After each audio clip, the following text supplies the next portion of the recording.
just do it with Miami Dolphins.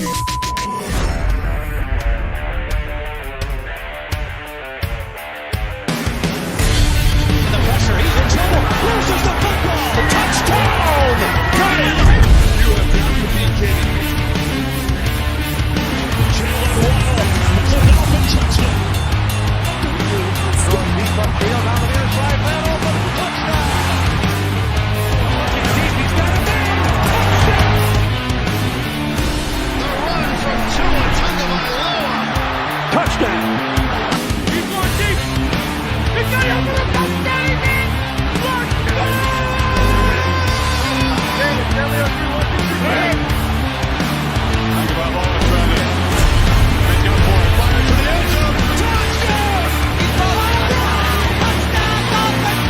Beautiful day to be a Dolphin fan. Let's go!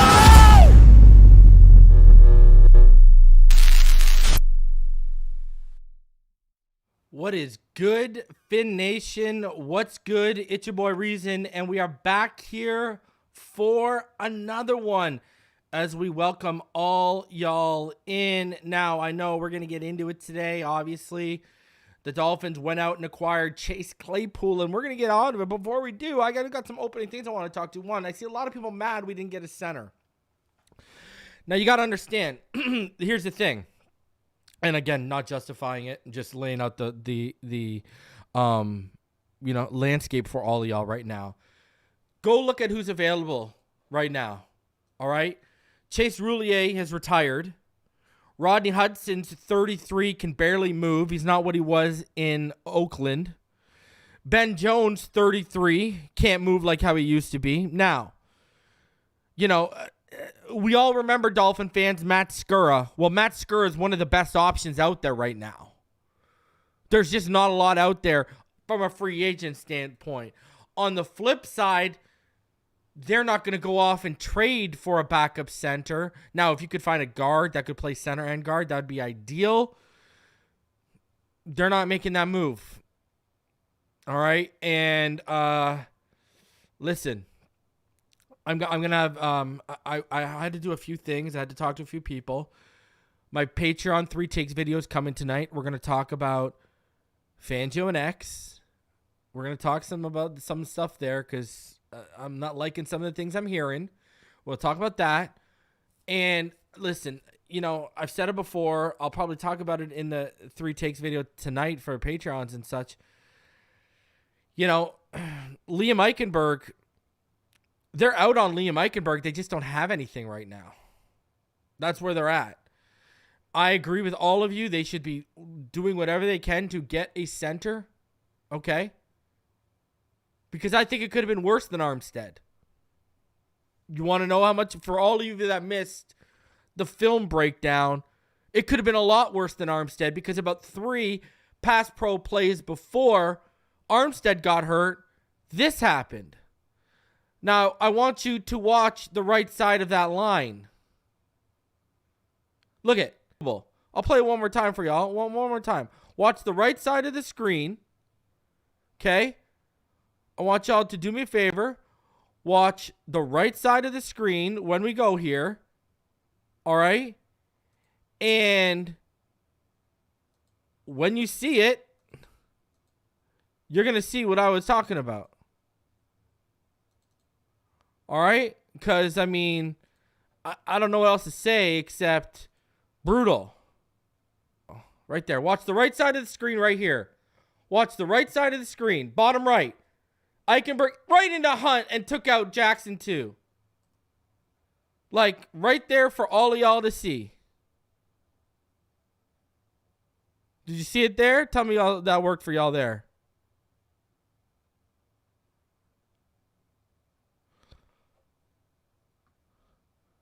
I mean, I don't know what else to say. Watch it again. One more time for all of y'all missing. One of y'all, all y'all missing. One more time. Bottom right screen. Watch it right there. Look at that. He took out the whole line. Now, we played it. We played it during the film breakdown. The guy's terrible, man. I don't know what else to say right now. The guy's so bad. So bad. So I'm with all of y'all. Yeah, we need a better and a more competent protection for quarterback from the center position. And a competent backup. But this is where we're at right now. Now,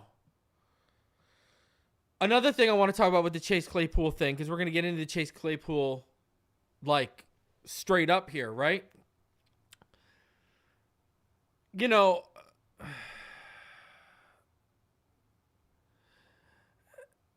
how do I say this right now? You know, I'm trying to properly word this. Ezukanma. You gotta. This is making me wonder where we're at with Ezukanma. Do they expect him back? Do they expect Erik Ezukanma back? Because I think this is going to be a situation where, guess what? You know, the whole thing to me here in this situation, you know, listen, I don't like this. Let me put it that way. I'm not liking this at all in terms of for Erik Ezukanma. Now, Chase Claypool from, you know, I mean, we're talking about, well, first of all, let's talk about Erik Ezukanma. This neck thing must be far more serious than we all expected it to be. That's the first thing I'm going to say. You know, I know McDaniel came out in here and said, you know, they think they're going to have him back and there's no timeline and all that jazz. I get that. But you basically just acquired a guy you're paying $2.993 million to, and I know once he gets acclimated to this offense, a lot of the things you wanted to do with Ezukanma, you're going to do with Chase Claypool. By the way, shout out to Knight for gifting one Finside the NFL membership. And he thinks Craycraft and Easy E are done for the year. That's what he thinks. I think Craycraft has a chance for coming back. I think this thing with Ezukanma, when you look at what they did and what they added, the big body, I think that's... I don't know where to stand out with Ezukanma right now. I'm really worried. Let me be honest with y'all. I'm really worried right now. Because, again, I've said this before multiple times up here. I've gone through my notes, and all I can find is a concussion. And they added this with paying Cedric Wilson what they're paying him and barely using him. This is even a further indictment on Cedric Wilson. They decided to add another $3 million receiver and say, we'll see what we can get out of this guy who's drafted in the second round out of Notre Dame by Pittsburgh. What can we get out of him? Because we know we ain't getting it. And I'm going to say this. Listen. Let's just hop right into it, okay? Let's just start all of this off. Okay, so in case you didn't know, today the Dolphins, they traded with the Chicago Bears for Chase Claypool and a 7th round pick in exchange for a 6th round pick pending a physical. Now, this is huge for me. You're talking about a guy, people seem to be forgetting what he did in his first 2 years in this league. You're talking about a guy who put up 873 yards as a rookie on 62 receptions with 9 touchdowns, and then the following year on 59 receptions put up another 860 on 2 touchdowns. You look at what he could do in this offense. If, Chase Claypool and his success as a Miami Dolphin, it's going to come down to his willingness and work effort. If he's willing to buy in, if he's willing to block, and he's willing to put in the work to get acclimated to this offense, I mean, you can do so many things with him out of the slot, right? 11 personnel, you can give 12 and 21 personnel looks. 22 personnel looks because you can just shift them around. You can do so many things with a guy like that. And then not to speak about what you could do in the red zone with a guy like that. When you look at everyone, we got 5'10", 5'11", blah, blah, blah, blah, blah. This guy's 6'4". 240 almost. Talking about a guy who can eat in the red zone. Now, something everyone's going to be asking is, how does he fit in as a blocker? Now, Durham Smythe played with him at Notre Dame. And again, I'll let Durham Smythe answer your question. This is from Omar Kelly. I told him straight up, he's a good guy. He really is. He's a good guy, smart guy. Like I said, I don't know any of the surrounding circumstances of the things that he's gone through in the past couple months, but from what I remember, he's a good guy and smart. So. And from a talent standpoint, Durham, what stood out to you about what he could do physically as a receiver? Yeah, I mean, he's a very physical player. I remember when he first got to Notre Dame, he was almost the size he is now, and he was just kind of destroying safeties and corners in the run game, which I think is a part of his game that not a lot of people talk about. So physically very talented, and I think I think he's a good compliment to what we have here. So I think it'll be good. We're excited to have him. So there you go, Durham Smythe, right there for all of you. Absolutely giving this man his just dues when it came to his strength and his ability in the run game, and from what he saw from Chase Claypool during their time together at Notre Dame. Again, I go back to what it said. It's all going to come about his willingness and his effort. If he's willing to put the work in to get acclimated to this offense, to do the things they're going to ask of him, to be the blocker we're going to need him to be out there as much as we're going to need him to be. If he's willing to put the work in and do all of those things, Chase Claypool has a ton of potential. Like, we're talking a ton of potential here. And, you know, it's just going to be about his willingness and his effort. That's all this is going to come down to. And you're damn right he's Canadian, Jason Myers. You're damn right. You're damn right. So, you know, and hey, we'll see. Because, again, he's going to be a free agent after this year. He could very well put in the work and do what needs to be done to earn some money next year. But, you know, when you look at what they wanted to do with Ezukanma, Chase Claypool can fit that mold. Claypool, that's a big body target that can do things, that has some power to him. And, man, that could open up, especially in the red zone, another level to this offense. It's just all going to be about his willingness and his work ethic. That's really what it's going to come down to, because it just hasn't worked out in Chicago, right? In Pittsburgh, he looked like he was going to be something for sure. There was no doubt about it. He looked like he was going to be something for sure in Pittsburgh.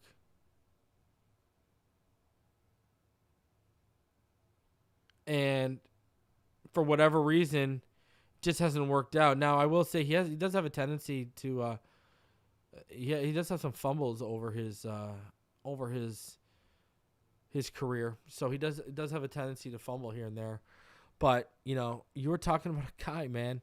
Like, you know, you go back to that first season where he really had his best year. Man, 342. I mean, over 2 years. I want you to put this in perspective here, okay, for a second. Over 2 years, all right? His first 2 years in the season, when he had 873 yards and 860 yards in back-to-back years, okay? When you look at what he did, you're talking about a guy who put up, over the course of those 2 years, he put up 667 of those yards, which is like, you know, dude, that's like a third, a little bit close to a half. A little bit close to half of his yards, my friends, were after the catch.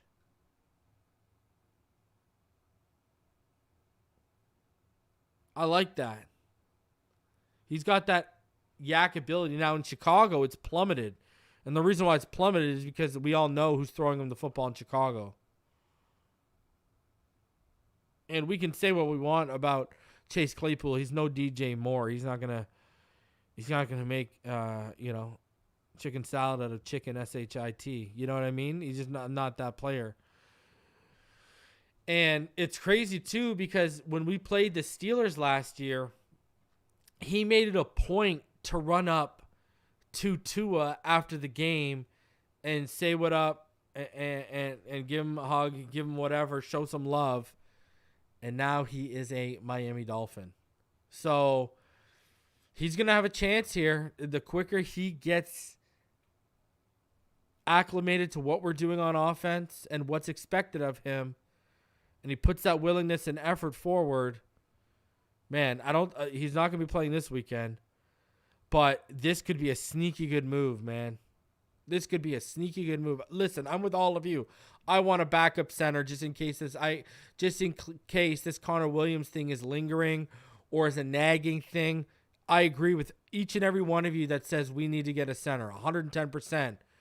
But just because we need a center doesn't mean I'm going to look away and downplay the potential of this move under Mike McDaniel. This player just needed to change his scenery, clearly. And let's be honest, if he doesn't get it going here, if he doesn't get it working in this offense with this coaching staff, with Wes Welker and such, he's probably not going to get it going anywhere. So I'm just saying, this is a very intriguing move. And I'm very interested to see where this is at, especially after the bye week, after week 10. I'm really interested to see where this move's going to be at. But this is a sneaky good move. And I know I agree with you all. Listen, this is what I expect of this offseason. I expect right now, as it stands on October 6th, I think Wilkins, he's not even going to get a franchise tag. They're going to go over that third round compensatory pick. I think Raekwon's going to walk. I think they're going to rebuild that interior. And I think Jerome Baker's going to be moved. And I think they're going to rebuild that interior linebacking core as well. I think the interior of the defensive line and the interior of the linebacking core are going to be rebuilt this offseason.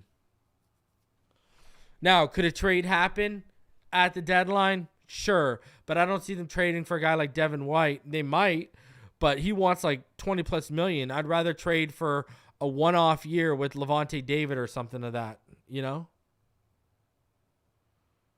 But I could see them taking a lineman in the draft, and even the draft, like a offensive lineman, I could see them taking one in the first or second round, and then I could see them being just defensive heavy. We'll see.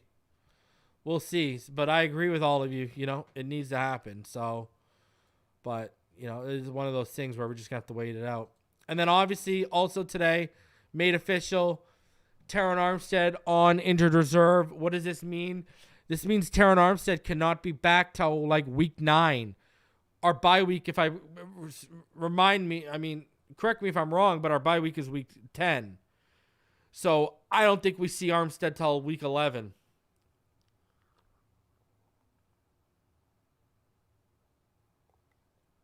So thanks, Liam. Because listen, we can harp on Terron Armstead and his injury history all we want. You're justified. But that injury was avoidable. We all saw who caused that injury. Liam Eichenberg. The same guy who almost 3 plays before that, if you watch the bottom of the right screen here, almost gets Robert Hunt and Austin Jackson hurt right there. Took them both out. All right? So, listen. This is Liam. We can all sit here and say whatever we want about Armstead, but this is literally Liam. And then we haven't even mentioned the hits that Tua was taking because of Liam in there.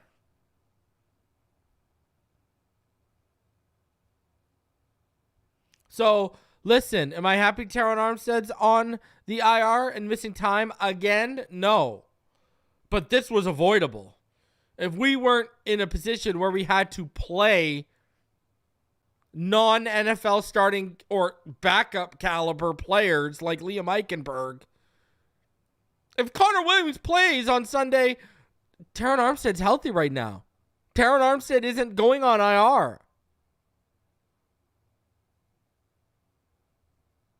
That is, I hate to be the one to tell y'all that. You can say what you want about Armstead, but if Connor Williams was able to play last weekend, Terron Armstead is still healthy and he's suiting up this weekend. I would have cut that guy on Monday. You know, I had someone on the comments saying me and Neil started a podcast. We did a show right after the loss and we were bashing the team. Where did I bash the team? The only person I bashed is Liam Eichenberg. That's the only person that I bash is Liam Eichenberg.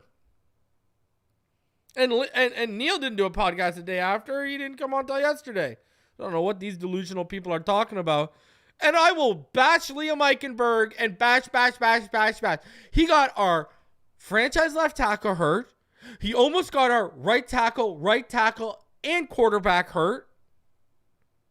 He almost got our right guard, right tackle, and quarterback hurt. As well as he already got our left tackle hurt. This guy almost got 4 players hurt.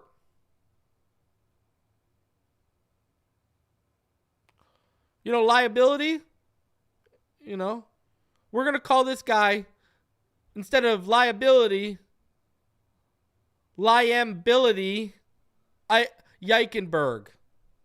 Liability Eichenberg. That's what we're calling this guy.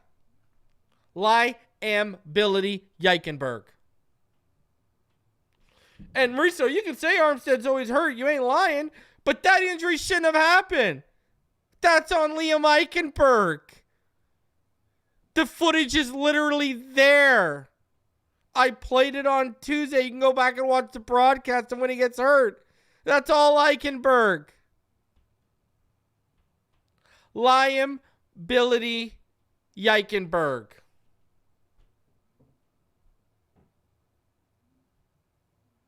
I forgot to do a jabroni of the week this week. Liam Eichenberg was the jabroni of the week. That wasn't even a question. I'll get back to it next week. I just forgot this week. But Liam Eichenberg was the jabroni of the week. That's not even a question. Not even close. This guy's the worst. Liability Eichenberg. All right? And now we got no Terron Armstead because of that.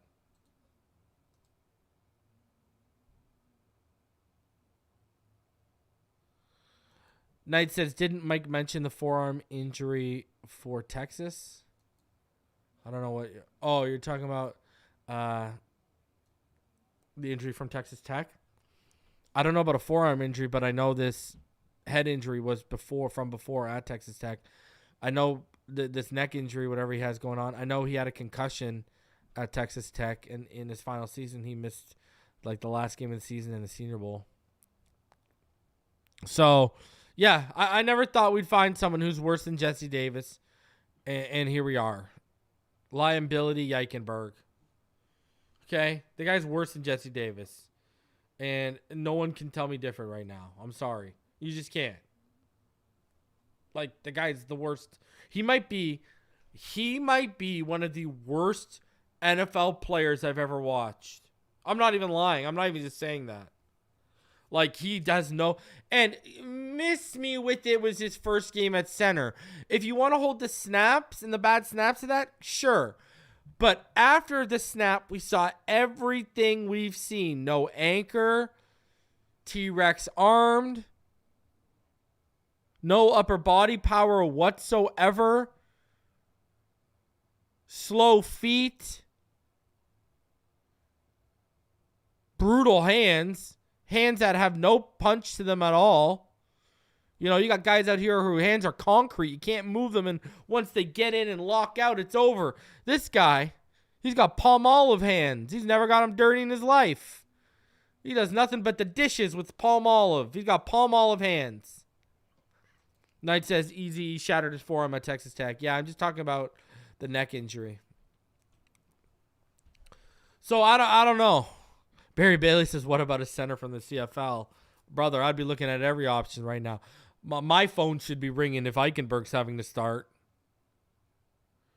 I'd be looking for people in the freaking Dolphins community before I'd be sending. The guy looks like Mr. Incredible and doesn't even play like Mr. Mediocre. You figure this one out.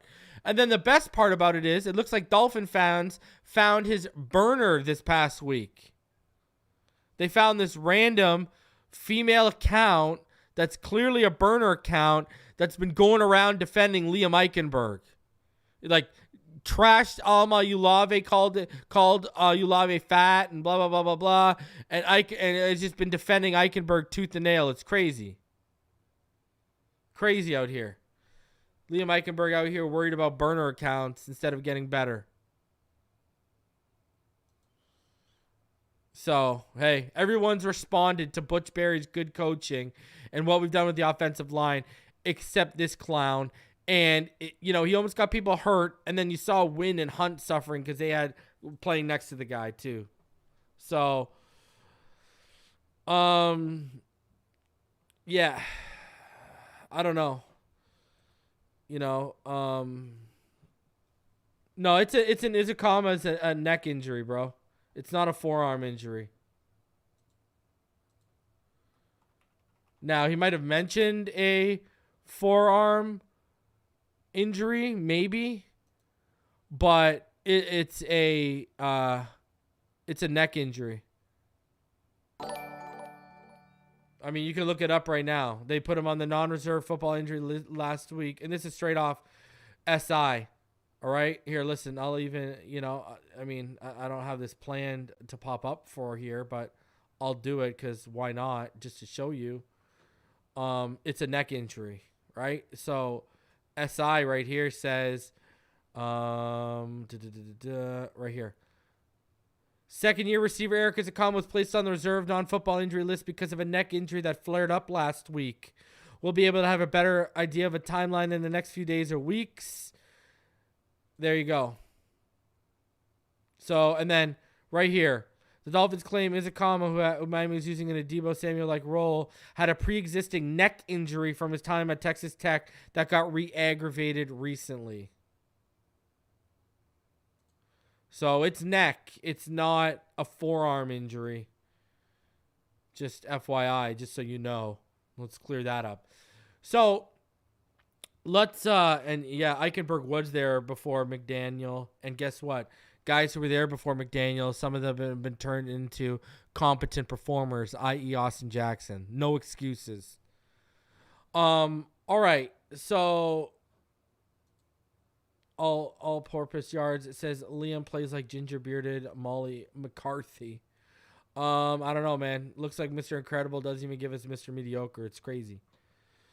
Liam Billy Eichenberg. And I'll never forget watching his Notre Dame tape and just seeing the lunging and the missing. It was just unbelievable. I was laughing at one point.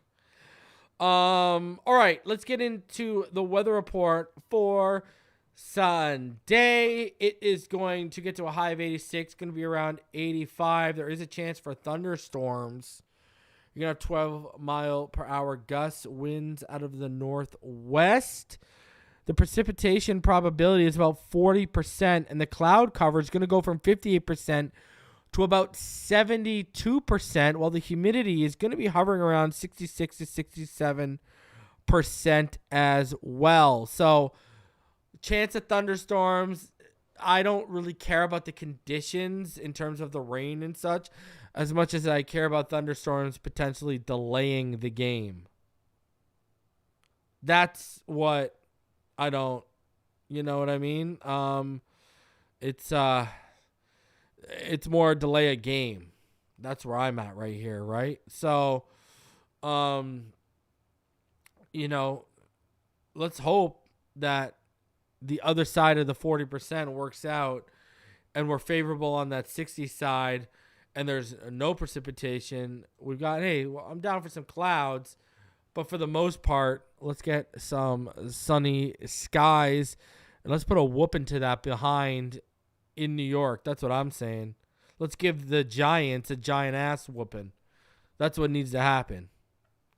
That's where I'm at with this. So if y'all are going to the game, bring your poncho, bring your umbrella just in case.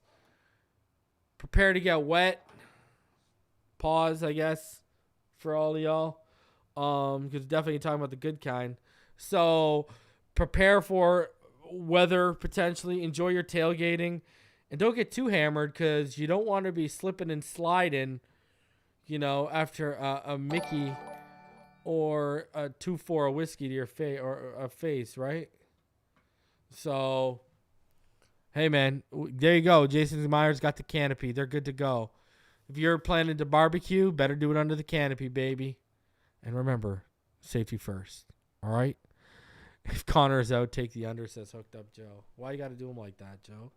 Why you got to do him like that, Joe? All right. Continuing on. Injury report heading into Sunday. Here is what we are looking at. Robert Jones and Nick Needham are out.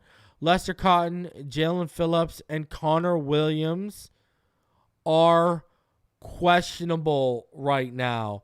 Deshaun Elliott is good to go.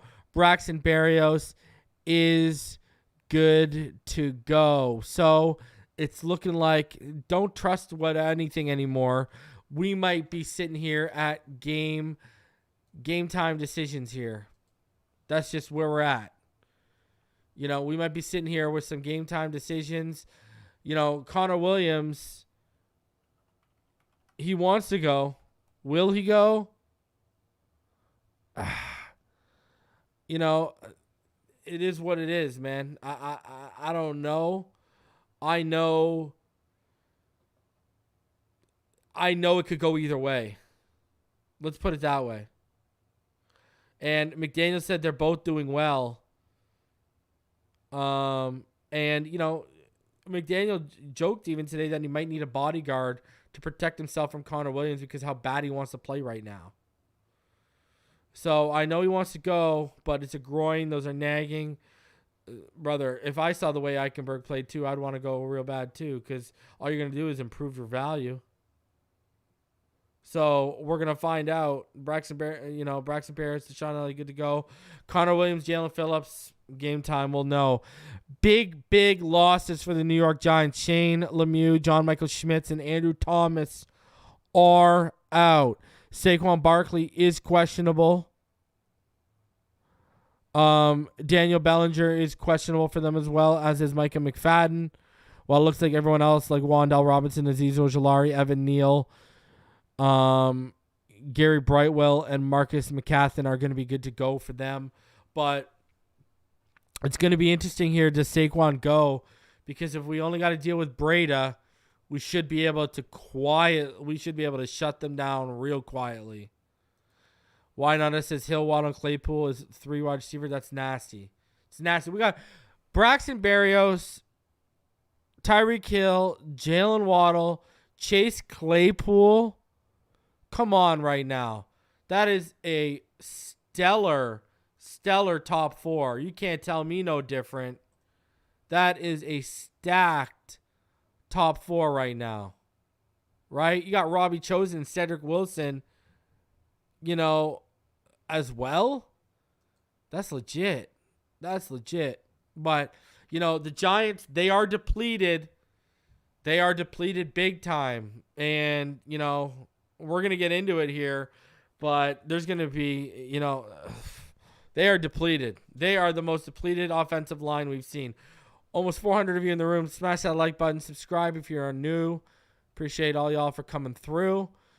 So let's keep it going. How these two teams stack up heading into Sunday's matchup in week 4. So right now the Dolphins are the number one in total offense, number 1 in passing and rushing offense right now, and scoring offense. All I see is uno, like Tua Tagovailoa 4 times over, baby. Averaging 37.5 yards per game, 176.8 yards rushing per game, 334.3 passing yards per game, and 511 yards per game of offense. The Giants, they are 31st in total offense, 30th in passing offense, 23rd in rushing offense, and they might not have their star back, and 32nd in scoring offense. Also, with sacks allowed, the Dolphins have only allowed 5, the majority of them coming on Sunday. Well, to this point, pardon me, the Giants have allowed 23. They are 31st in the NFL in sacks allowed. On third down, the Dolphins are 12th best in the NFL, completing about a 42.1% rate conversion, while the Giants, they're converting at about a 37.5 rate. So just above a third of the time. Total defense, though, this is where it gets interesting. So the Dolphins now, after last week, are the 26th ranked total defense. The Giants are 19th. The Dolphins are allowing about 374.5 yards per game. Giants are allowing 341.5. Passing, the Dolphins are allowing 251 per game, which is 25th. They're allowing 207.8, which is 15th.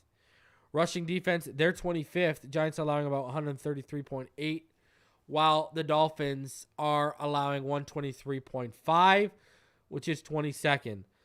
Now, scoring defense, the Dolphins are 28th. They're allowing 29.8 points per game. The Giants are 30th. They're allowing 30.5 points per game. Sacks, the Giants, they've only got 4. The Dolphins have got 10 so far, so that's the 34th ranked to the 19th ranked. And third down defense, the Giants are 22nd on third down and stopping it, only allowing a conversion rate of about 43.1%, Well, the Dolphins are allowing conversion rate of about 46.2%. In terms of takeaways, the Dolphins have 5, which is 12th best. The Giants don't have a single takeaway on defense yet. Giveaways, they have given away the ball 8 times on offense, which is 26. The Dolphins have given it away 5 times, which is 13th. Now, a couple of things to discuss here. The defense, it's glaring. You don't got to tell me. I see it. It's obvious. It's not also pretty to look at. Let's be honest here, okay? It's not pretty to look at all right now. You know, it's not great. Not great. And especially in the front 7, I think, and I keep going back to this, right? Like right now, you know, if you look at PFF, look at Jerome Baker. Jerome Baker was 17th amongst 84 linebackers in 22. He's now 72nd out of 81 qualified linebackers. David Long was 14th last year. He's dropped to 49th in terms of PFF grades. Like, David Long, according to PFF, has the worst passer rating against from a defensive perspective, 152.1. All 10 passes thrown against him have been caught for 188 yards and a touchdown. Baker is the 10th worst in passer rating allowed. He has a 117.4 when he's targeted.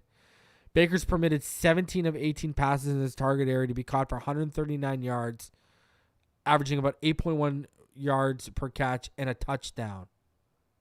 That means against our linebackers, our second level, opposing teams have completed 27 of 28 passes for 327 yards against Jerome Baker and David Long. That's not good.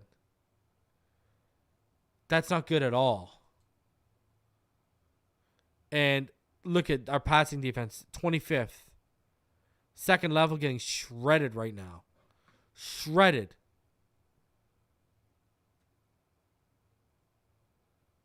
Got to be better, man. Like, is Daniel Jones going to go off and have a game against us because these guys aren't good? Now, look at the run. Look at the run right now. Allowing 123.5 yards per game. All right? And that front 7's not been good. Not been good. Teams are averaging 4.3 yards per rush against the Dolphins right now.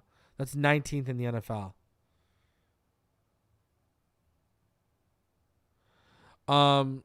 You know, it's, you know, Wilkins is just, he's on pace for like 64 tackles after he had 89 and 98 the last 2 seasons. He has 1 tackle for a loss so far. He had 16 last year. You heard Austin Clark, we went over, called him okay.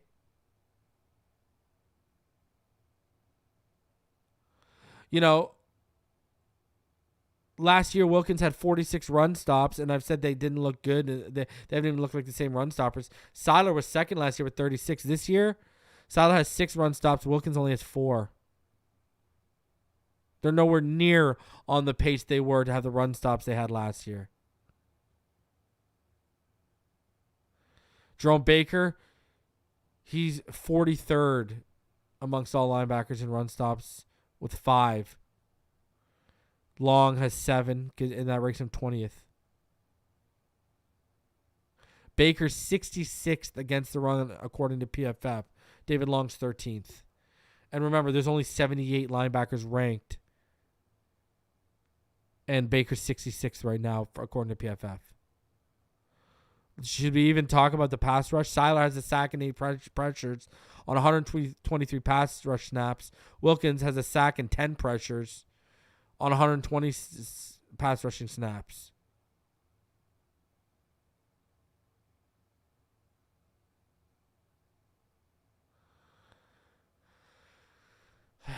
I don't know. You know, these guys are Wilkins, I think, 24th in pressure. Siler's 35th. Davis is like 68th. Just not getting enough pressure up that middle.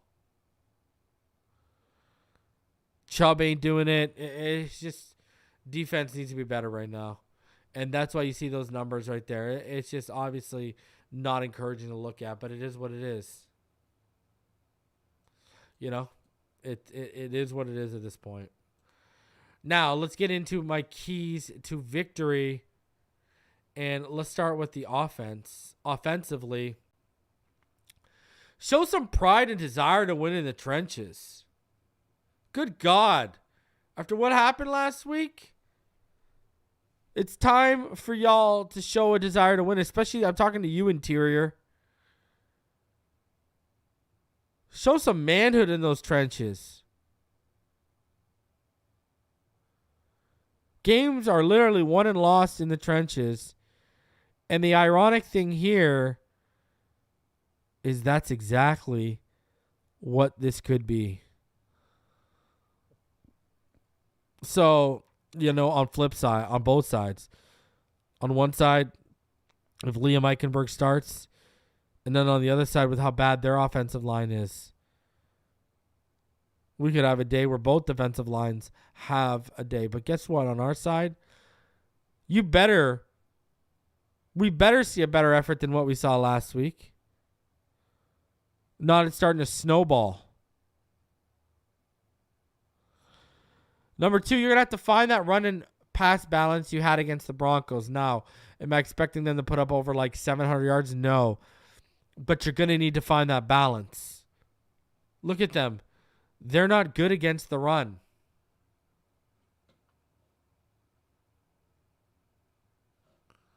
They're not good against the run right now. It's a perfect opportunity for you to find that balance.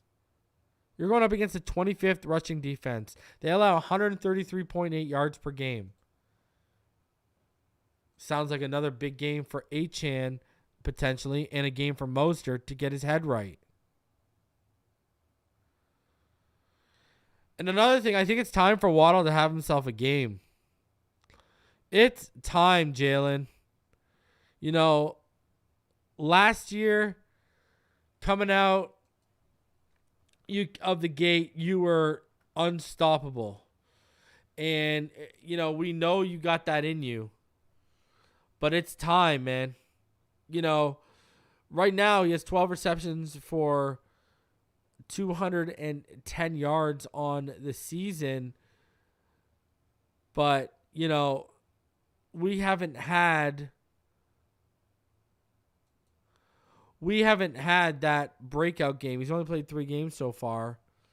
But man, he's only got 12 receptions so far. He's only averaging about 4 receptions per game right now. We haven't even seen him break 90 yards. It's time for Waddle to have himself a day against the Giants, I think. Listen, I ain't worried about Deonte Banks.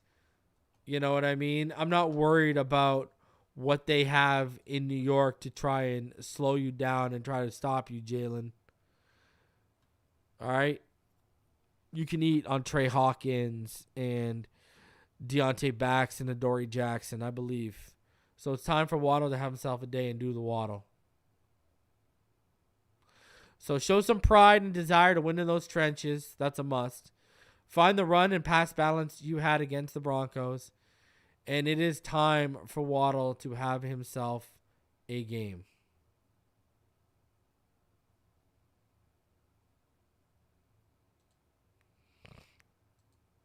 It is what it is. Come on, Jalen. I believe in you. Now, my defensive keys for this week. There's no excuse for the pass rush. We just went over, whether Jalen Phillips in there or not, there's no excuse. We just went over the injury report. Okay? They're missing their starting center. They're missing one of their starting guards. And they're missing their franchise left tackle. There is no excuse whatsoever. None. Zero. I don't want to hear it. We should be getting pressure from the interior to off the edge. we should be putting on a clinic. I don't want to hear anything. No excuses whatsoever. None. Zero. You're coming off a game with the Giants and the Seahawks where not only did they get shellacked, quite frankly, on the scoreboard, but they got shellacked back there. Daniel Jones got sacked 10 times for 59 yards.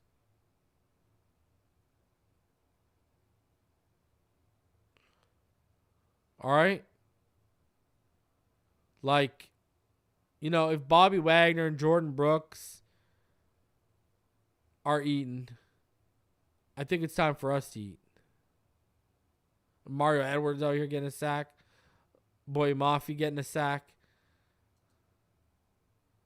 So, no excuses for the pass rush this week. And then, number 2, you got to force that game into Daniel Jones' hands.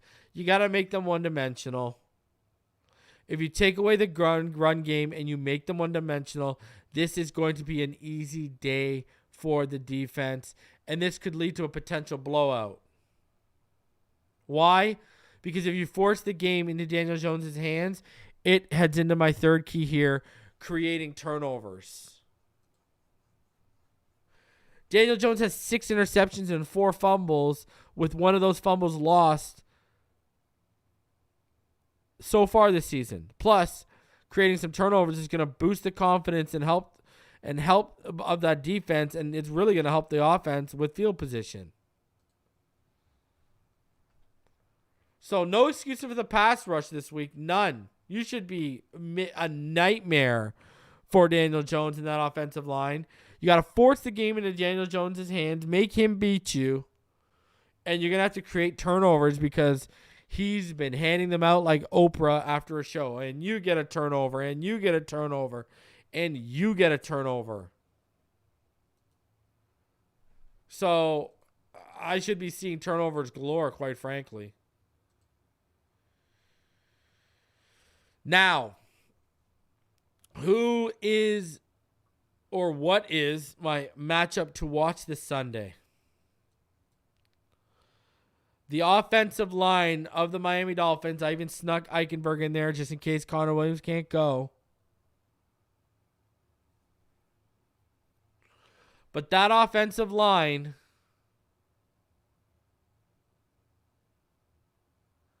versus their defensive front.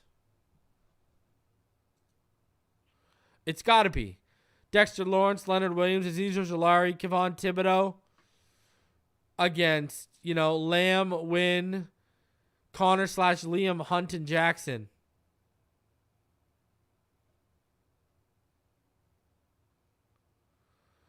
It's got to be. If Eichenberg is going, there is no doubt about it. Now, you could have chosen either one. You could have chosen their offensive line against our front 7 or their front 7 against our offensive line. But I had to go this way because if Liam Eichenberg, the guy who looks like Mr. Incredible but can't even play like Mr. Mediocre back there, if he has another game,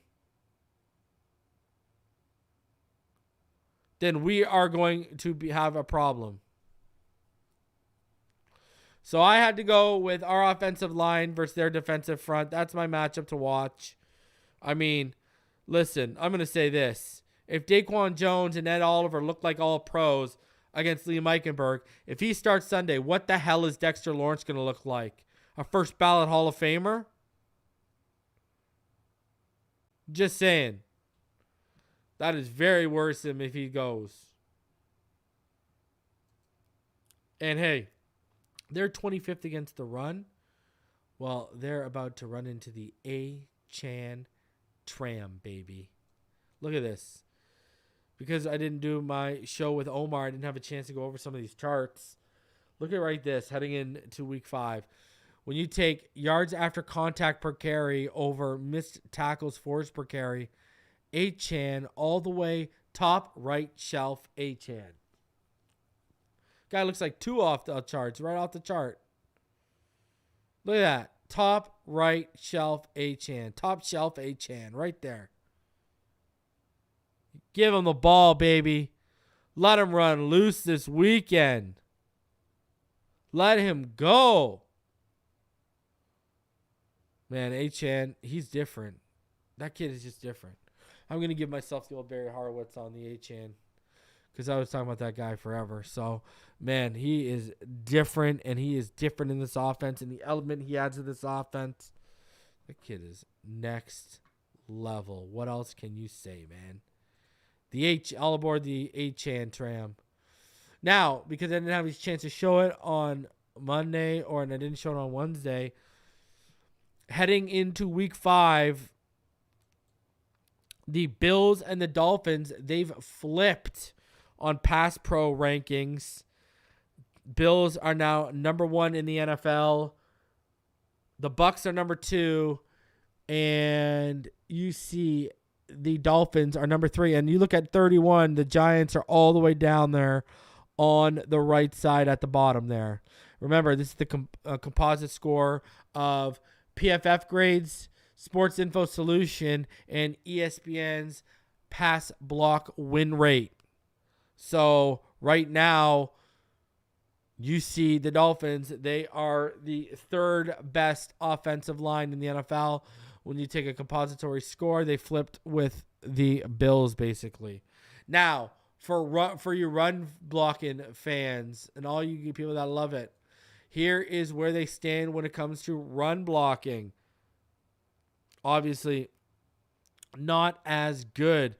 The compository score of the PFF grade, Sports Info Solutions, and ESPN's run block win rate has the Dolphins as the 23rd team in the NFL in terms of run block ratings. And you see the Giants are 21. What does this tell us? Achane is doing it, baby. Achane is doing it right now. So those are the run block compository ratings, as well as the pass protection compository ratings when you break it down. And also here for you guys, we didn't have a chance to go over it again, but we will. Just an efficiency update heading into week 5. Yes, don't fret, my pets. Tua Tagovailoa is still the most efficient quarterback in the NFL. Purdy, obviously a little bit higher on EPA per play, but nowhere near the offensive grade Tua's putting out right now. So you see Tua, he's right there, man. Still almost off the chart, baby. Love it. Still the most efficient quarterback in the NFL as it stands. So Tua Tagovailoa, right now as it stands, is still the most efficient quarterback in the NFL when you take EPA per play over offensive grade for quarterbacks right now. Tua time, baby. So let's get it done this weekend between Achane and Tua and those charts, baby. Whew, let's go. The offense is well oiled and ready to steamroll this weekend. Now, what am I thinking in terms of final thoughts and predictions here? How do I see this playing out? I'm going to call, I think this is going to get bad. I'm going to call the Dolphins 41-13. I think I took it. I took Miami Dolphins for defense for 2 touchdowns. I think it's very possible he throws a pick 6 and there's a fumble picked up and returned for a touchdown. I think we're into for that kind of game.